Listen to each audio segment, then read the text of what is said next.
Shooting happened just as Denver police announced a new partnership to fight gun violence. Good evening, I'm Karen Lee. I'm Jim Benham, and we're also streaming on CBS and Denver. The department is hoping to fight crime by teaming up with federal law enforcement. It starts with a newly formed team of a DPD officer and a federal agent. From now on, they'll both respond together to active shooting scenes and help with gathering evidence. After that, they'll review cases involving felons who are accused of illegally having weapons.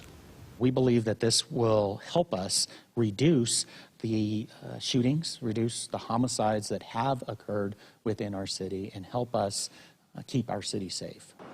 This comes as Denver officers have recovered 26% more firearms this year compared to the average of the past 3 years. They've also made 48% more arrests of felons who do have guns illegally. Our Shaun Boyd talked with Chief Pazen today about this new team effort with the Fed. Shaun? Now, Jim, one of the reasons Chief Pazen is bringing in those federal agents is because federal courts show less leniency toward violent offenders. Pazen says his officers are doing their part by arresting these armed felons, but he says Denver County Court and Denver District Attorney's Office are putting them right back on the street and putting lives in danger.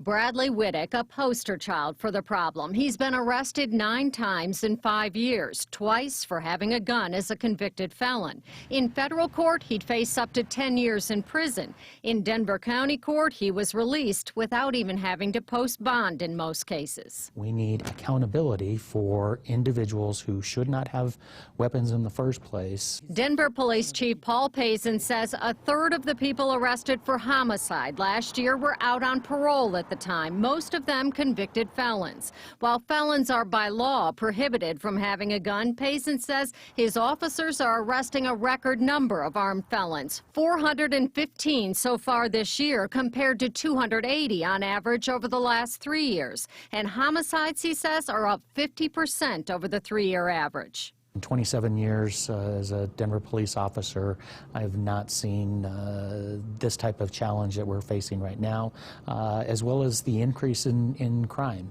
This is something I have talked to the district attorney about. This is something I've talked to our judges about. Public Safety Manager Murphy Robinson told City Council he understands not everyone belongs behind bars, but he says some violent offenders are being released before officers even finish their paperwork. Frankly, it is also a morale issue when officers are risking their lives to charge people, to making sure they're enforcing the law, and then all of a sudden that person gets off with a PR bond and/or is never to be seen again and/or just goes back and does something worse. The key takeaway that I see in this is accountability. As police are held accountable, Pazen says so too should prosecutors, judges, and most of all, violent criminals. Officers are working hard to get these guns off the street. We need other parts of the system, other parts of the community to help us so that way we're not having the tragedies that are occurring in our community.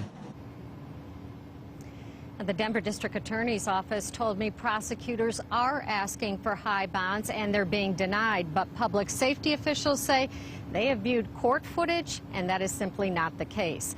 I was unable to reach the judiciary for comment. Live in Denver, Shaun Boyd covering Colorado First.